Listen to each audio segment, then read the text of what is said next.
Hello everybody, welcome back to my channel. And before I start today's video, I want to thank all of you that आपने मेरा last video बहुत पसंद किया and thank you so much. I know that these days Instagram and YouTube are a world of lakhs and millions, but every viewer, every subscriber really matters to me a lot because they encourage me to put out my best work, and that encourages me to actually just keep going, and with the feeling that even if I am putting a smile on one of your faces, if any of my videos, any of my words can even inspire or encourage or motivate one of you, then I think I'll be the happiest. So thank you so much for watching my channel, for staying tuned in as I always ask you to. I hope कि आप आगे भी मेरा channel देखते रहेंगे. So talking about my last video, I thought that I should, because it was a very wide topic, we spoke of open-mindedness, तो मैंने सोचा that today we'll talk about an extension of it. And जैसा आप देख रहे होंगे that today we're going to talk about how you actually deal with pain, how do you actually grow with pain. तो हमने काफ़ी ज़्यादा सुना है that pain is something that's your best teacher, failure is your best teacher, how do you grow through it. But हमारे लिए वो बहुत ज़्यादा difficult होता है because simply because जो मैंने last time भी कहा था कि हम अपने mind को समझते नहीं हैं. So अगर आप अपने mind को समझेंगे and if you understand that your mind is actually two people in your same body, it's like जैसे मैंने last time बोला था, it's like two siblings, two very distinctive personalities, two very distinctive natures, yet आपको दोनों में harmony बना के चलनी है. And you should know किस पॉइंट पे किस ब्रेन को या किस माइंड को ज़्यादा इम्पोर्टेंस देनी है, किस पर्टिकुलर पॉइंट पे कौन सा ब्रेन जो है वो फंक्शन कर रहा है. So when you are actually aware of the processes of your mind, it empowers you to a very large extent. And I think ये आप तभी समझ पाएंगे when you actually practice it and when you actually implement it on yourself.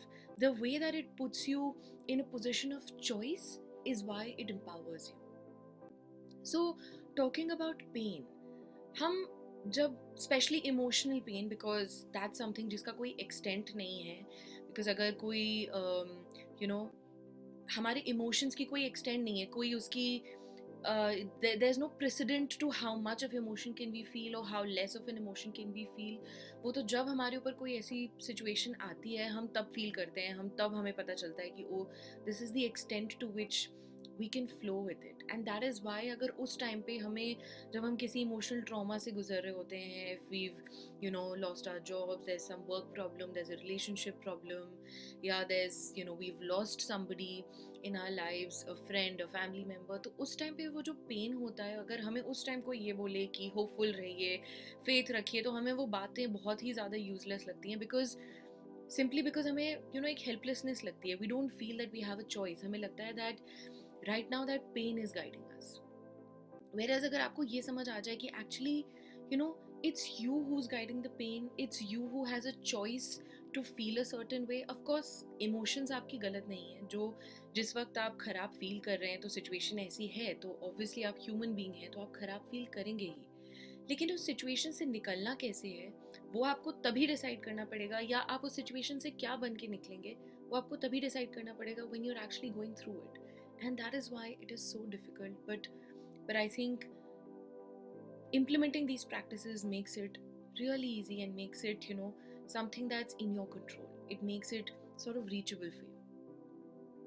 हम अक्सर pen से इसलिए नहीं निकल पाते हैं क्योंकि we are subjected to it. We are the subjects of that pain. तो हमारी ऑब्जेक्टिविटी, हमारा एक, हम जिसे बोलते हैं एक होलिस्टिक व्यू, वो हमारा उस वक्त नहीं होता. इमेजिन करिए कि आपके फ्रेंड ने आपको कहा कि उनकी जॉब चली गई है, तो आप क्या करेंगे. और वो फ्रेंड बहुत ही डिस्ट्रेस्ड है, जैसे हमारे फ्रेंड्स हमसे चीज़ें शेयर करते हैं कि अब तो लाइफ ख़त्म हो गई है, अब तो हम कैसे मैनेज करेंगे, क्या होगा आगे, everything is finished. What will you say? Will you not talk about आगे आप क्या क्या कर सकते हो, आपका स्किल सेट, आगे की जॉब अपॉर्चुनिटीज़, कहीं और अप्लाई करना, अपने सीवी पर काम करना, looking back at people who references, whatever. जो भी आपके दिमाग में उस वक्त आएगा, जो भी आपकी कैपेसिटी में होगा, आप वो सब अपने फ्रेंड को कहेंगे. और फिर भी आपका फ्रेंड आपसे बोलेगा कि अरे ये सब बेकार बातें हैं, लाइफ तो अब फिनिश हो गया, I don't think it's ever going to remain the same. but still you won't believe that. Or even if you believe that, you'll try and give, you know, practical responses. Why? आपके और आपकी जो जो आपकी friend की situation है और जिस तरीके से आप समझ रहे हैं, both of you are on the same page, situation तो दोनों के लिए सेम है। तो फिर आप ये बिलीव क्यों नहीं कर रहे हैं कि उनकी लाइफ खत्म हो गई है? क्यों? क्योंकि आप एक होलिस्टिक पर्सपेक्टिव से उसे देख रहे हैं, आप उसे एक ऑब्जेक्टिविटी के साथ देख रहे हैं। So that is exactly that you need to do with yourself also. Imagine कि आप किसी और इंसान से बात कर रहे हैं, आप अपने किसी दोस्त को समझा रहे हैं, because it is in reality just like that. Your practical mind, your logical mind is always trying to explain things to your emotional mind, and vice versa also, depending on the situation.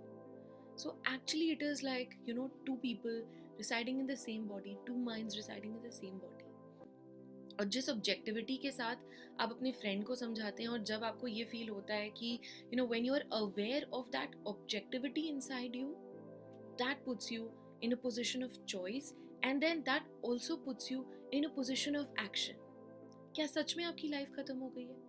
क्या इस lockdown से सच में आपकी life हमेशा के लिए change हो गई है? क्या सच में कुछ भी वापस जैसा था वैसा नहीं हो सकता? क्या सच में आप आगे कुछ नहीं बन पाएंगे, आप कुछ नहीं कर पाएंगे? क्या सच में आप इतने हेल्पलेस हो गए हैं, लाइफ फिनिश हो गई है? So when you actually do that kind of objective self talking, then you're talking of, you know, actionable points. Secondly, I think, you know, let your pain empower you. Let your pain put you in a position of choice.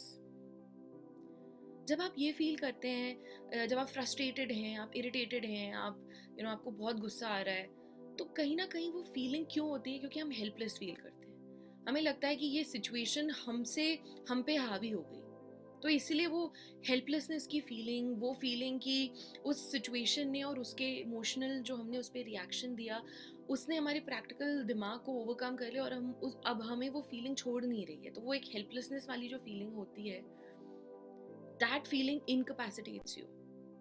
But when you actually realize that the way you feel is your choice, that will empower you. You know, कोई भी situation चाहे अच्छी हो या चाहे बुरी हो, वो situation either will make you or break you. It will either make you better or worse. So now what will you choose? What will you choose to become? Now when you know that there is no situation, कोई भी situation से अभी इस वक्त आप गुजर रहे हैं, आप एक घंटे बाद भी एक नए इंसान बन के निकलेंगे, तो फिर आप क्या चूज करेंगे? And that brings me to my third point, that, you know, use your imagination wisely. आपके माइंड को रियलिटी, मतलब जो आपके आसपास चल रहा है, जो आपके साथ हो गया है, और इमेजिनेशन में फ़र्क नहीं पता है। You know, I'll tell you something. I'll quote a personal example here, that some days back a friend who was, you know, अभी इस दौरान सभी की कंपनीज में एक ग्रिम सी सिचुएशन चल रही है, where everybody is, you know, nobody is sure कि उनके जॉब सिक्योर है या नहीं, उनकी सैलरी सिक्योर है या नहीं. So this friend who was in such a situation called me, and you know, before calling, that person actually messaged, you know, I got to tell you something. And so just I grabbed my phone and I said, you know, are you okay? And she said, actually no. In that 1 minute that I actually found a corner where I could talk to that friend, I imagined the worst of all things, that the friend will actually tell me कुछ भी, कि accident हो गया है, या किसी family member को Covid हो गया है, या उन्हें कुछ हो गया है, या she is, you know, in some bad situation, क्या हो गया. So in that 1 minute, where literally even less than a minute, where I actually grabbed my phone and I found a spot to be able to call that friend, I imagined the worst. And then when I actually spoke, that friend told me that, you know, आज meeting थी and boss ने कहा कि, you know, just in the next 2-3 months we're looking at job cuts, so if possible, then, you know, you must look for new jobs and new opportunities.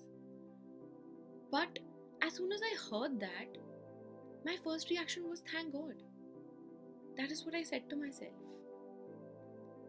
And, you know, later on I thought that what happened with my friend was also worrisome. Job जा रही है, हो सकता है चली जाए अगले 2-3 महीने में. Then why did I actually feel, you know, a little relieved? Why did I not feel as worried? Why did I not feel as, you know, distressed with it as my friend was feeling? If you understand this little aspect कि जो भी आपके साथ हो रहा है, it is like that half red message. क्योंकि जब भी हमारे साथ कुछ भी हो जाता है, हम हमेशा उस सिचुएशन को उससे कंपेयर करते हैं जो हमारे साथ हो सकता था. बट एक्चुअली रियलिटी क्या है? Reality is your present. जो आपके साथ हुआ, हो सकता है, या जो आपके साथ अभी तक हुआ नहीं है, वो दोनों आपकी इमेजिनेशन में है. एंड क्योंकि आप अपनी रियलिटी को अगर इमेजिनेशन से कंपेयर करेंगे, एंड स्पेशली उस इमेजिनेशन से जो आपको लगता था कि कुछ अच्छा होने वाला है, तो आपको हमेशा खराब लगेगा. लेकिन जैसे कुछ अच्छा हो सकता था, वैसे ही कुछ खराब भी हो सकता था. तो दोनों ही हमारी इमेजिनेटिव पावर है, हमारी इमेजिनेटिव सेंस है. इसलिए अगर आप सोच के देखिए तो लोग एंग्जाइटी, डिप्रेशन, पैनिक अटैक इनका शिकार क्यों हो जाते हैं? Because their imagination, they imagine to the deepest possible circumstance कि कुछ भी उनके साथ खराब कैसे हो सकता है, या कुछ भी किसी और के साथ आजू बाजू उनके खराब कैसे हो सकता है. और वो उस इमेजिनेशन उनके ऊपर वो इतनी ज़्यादा स्ट्रांग होती है, वो इतनी ज़्यादा उनके ऊपर हावी हो जाती है कि वो उन्हें अपनी रियलिटी लगने लग जाती है. And leave alone even this. अगर आपको ये एस्पेक्ट समझना है आपकी ब्रेन का, तो just do an experiment. Wherever you are sitting right now, just imagine कि क्या क्या बुरा हो सकता है. जस्ट इमेजिन कि आपके साथ क्या खराब हो सकता है अगले 1 दिन में, या अगले 2 दिन में, या अगले 1 महीने में. कुछ भी खराब से खराब सिचुएशन. या कभी आप कभी हॉस्पिटल जाते हैं, या कभी कुछ ऐसी किसी फ्रेंड की कोई ख़राब स्टोरी सुनते हैं, किसी के साथ कुछ ख़राब हो गया, तो आप वो, अगर आपको किसी ने कुछ बताया तो आप सुनते हैं, तो वो आपका पर्टिकुलर 1 घंटा, या वो आपका पर्टिकुलर दिन हम कभी कभी लो फील करने लग जाते हैं कि यार ये चीज़ सुन के हमें अच्छा नहीं लगा. या अभी अगर आप बैठेंगे और आप कुछ ख़राब सोचने की कोशिश करेंगे, तो आपका दिन खराब जाएगा, आपका दिन उतना अच्छा नहीं जाएगा. And leave alone even imagining a bad situation. Even अगर हम 10-15 स्लो गाने सुन लें, या कोई ऐसे वैसे टाइप के हम थोड़े लो पॉइंट वाले गाने ही सुन लें, तो हमारा मूड खराब हो जाएगा. क्यों?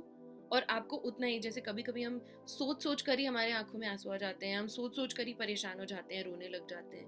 वो ऐसा ऐसा क्यों होता है? क्योंकि हमारे दिमाग को, हमारे माइंड को रियलिटी और इमेजिनेशन में फ़र्क नहीं पता है. तो जो फीलिंग हम उसे फीड कर रहे हैं, फील करने के लिए हमारा रिस्पॉन्स वैसा ही निकलेगा. So that is how powerful a tool imagination है. So what I mean to say by this is that अगर आपके साथ कुछ खराब हो गया, या जो भी आपकी रियलिटी है, बस that is the only truth right now. Whatever could have happened could be better or worse, but you don't know about it. So use your imagination wisely. तो अगर आप कुछ इमेजिन कर ही सकते हैं, तो पॉजिटिव इमेजिन करिए. लुक एक पॉजिटिव आउटलुक रखिए. Because again your subconscious and your conscious minds work very differently. So you really have to be aware of what's going on inside your head. And when you are aware, it puts you in the first position. It puts you in a position of choice. Very strangely हमें हमेशा सिखाया गया है, या हम हमेशा एक failure को, किसी सेटबैक को, चाहे पर्सनल हो, प्रोफेशनल हो, हम सेटबैक्स को हमेशा एक फेलियर की तरह देखते हैं. हम हमेशा उसे एक नेगेटिव कॉनोटेशन से देखते हैं, या हमें हमेशा उससे नेगेटिव फीलिंग्स अटैच करते हैं. क्योंकि हम उस तरीके से उस सोसाइटी में कंडीशनड हैं, जहाँ पर फेल हो जाना या कुछ बुरा फील करना एक वीकनेस का साइन माना जाता है. But when you actually accept that pain is inevitable, pain किसी ना किसी फॉर्म में हर किसी की लाइफ में आएगा. So instead you don't have to teach yourself to fight it. It's not your enemy.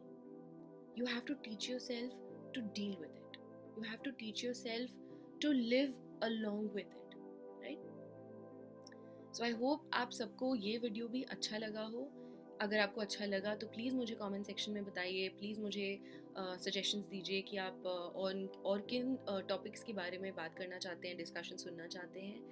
And I'll try my level best that I can produce better content every time. So thank you so much everybody for watching me. Stay tuned in, and I'll see you all on Thursday.